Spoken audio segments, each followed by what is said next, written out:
Alors cette série sur les archétypes, c'est vraiment parti au départ de l'exploration de l'astrologie ésotérique d'Alice Bailey.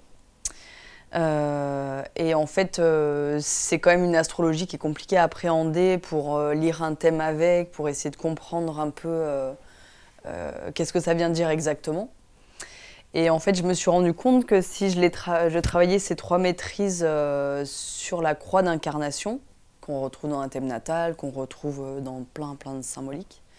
Si on le travaille autour de cette croix, ça donne un sens, ça incarne tout simplement l'énergie et l'essence des maîtres. Alors ce que j'appelle les maîtres, c'est les planètes en maîtrise d'un archétype, c'est-à-dire qu'elles prennent une position d'enseignant, de transmetteur, de maître, quoi. Donc je les appelle comme ça. Et en fait, avec cette croix d'incarnation, les lire avec ça, ça permet vraiment de capter l'essence de ce que le signe, l'archétype du signe cherche à nous transmettre comme possibilité, comme cheminement en fait pour revenir à l'unité, revenir à la lumière, revenir au 1. Comme si c'était 12 possibilités, 12 chemins. Rudyard, il a écrit un livre autour de ça, c'est autour des 12 chemins pour revenir. Et donc c'est un peu dans cette idée-là, et c'est vraiment aller toucher du doigt qu'est-ce que vraiment l'essence de l'énergie d'une constellation vient nous transmettre au travers de ces trois maîtrises.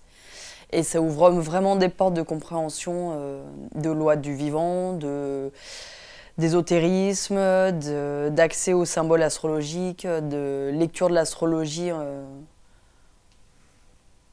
pas différente, mais qui enrichit encore le domaine de recherche astrologique, je trouve.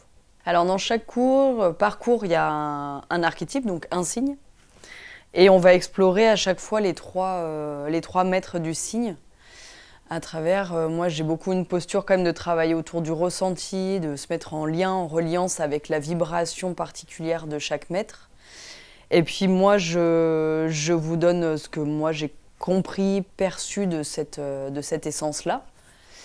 Et après, il y a des petits exercices à faire pour ceux qui en ont envie. Et puis, il y a aussi un polycopier qui retrace de façon un peu plus détaillée ce que je dis dans les vidéos. Et évidemment, après, il peut y avoir un petit suivi aussi pour les gens qui en ont besoin, qui ont des questions. Il peut y avoir un temps d'échange par mail, par téléphone. Alors, ça passe beaucoup par le corps, déjà, vraiment. Dans ce qui est vécu, c'est-à-dire que pour moi aussi, quand je fais le travail de recherche sur l'archétype, il y a vraiment une mise en lien et une mise en correspondance, on pourrait dire, avec la vibration de l'archétype qui va me transmettre des choses. Alors c'est aussi possible parce qu'il y a une technique et un savoir derrière, mais moi je suis persuadée qu'on peut entrer dans l'astrologie aussi en s'imprégnant, en vibrant et en ressentant les choses.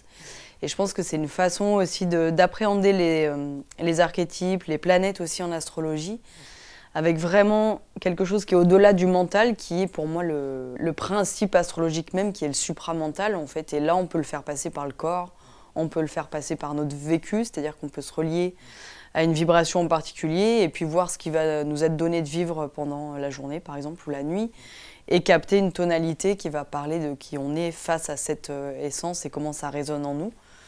Donc c'est vraiment l'idée aussi de pouvoir apprendre l'astrologie avec d'autres biais et qui peuvent accompagner les gens qui soit ont un moment envie d'aller plus loin dans ce qu'ils savent mentalement, soit d'accompagner des gens aussi qui ont envie d'apprendre l'astrologie mais qui peuvent être bloqués par des choses qui peuvent paraître très intellectuelles, très mentales, très recherchées et complexes. Là, c'est trouver un autre biais pour y accéder.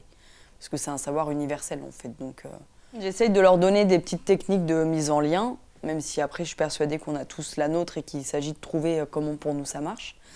Mais je donne une petite technique de méditation et puis je propose des petits exercices de reliance que les gens peuvent expérimenter après dans leur quotidien, mais aussi expérimenter à travers la lecture d'un thème par exemple. Et surtout au début en tout cas de leur thème, parce que je pense qu'il faut d'abord passer par ça avant d'entamer pour les autres, mais il y a des petits exercices proposés autour de ça. Après voilà, j'avoue que peut-être il faudra plus d'expérience, plus de retours pour pouvoir améliorer les exercices proposés. Si les gens ont besoin d'être plus accompagnés dans la reliance, c'est possible aussi. Ça reste un peu à imaginer, à développer ou à voir si ça suffit. Je ne pense pas qu'il faille un niveau de confirmé. Je pense que ça peut, évidemment, si on a un très bon niveau, on peut quand même aller chercher ces cours parce qu'ils vont être une autre façon d'aborder l'astrologie. Et puis surtout, ils parlent des maîtrises ésotériques. Donc exotérique et sacré que propose Alice Bailey, qui sont très peu, à ma connaissance en tout cas, très peu développées dans ce qu'on connaît et qui du coup sont difficiles d'accès. Et là, je pense que j'arrive à proposer quelque chose qui accompagne dans le ressenti, qui simplifie et qui permet d'incarner surtout dans un thème comment le lire. Donc je pense que pour les confirmer, c'est très intéressant, mais qu'un débutant, à mon sens, il peut très bien aller écouter, aller s'imprégner, et il y a des choses qui se comprennent, qui n'ont pas besoin du tout de technique astrologique. Après, c'est plus sur la lecture d'un thème, par exemple, que ça peut être embêtant, mais tous les gens qui font de l'astrologie n'ont pas forcément besoin ni envie de lire des thèmes, donc en fait, on peut être débutant ou confirmé. Moi, je le vois vachement comme un chemin d'initiation.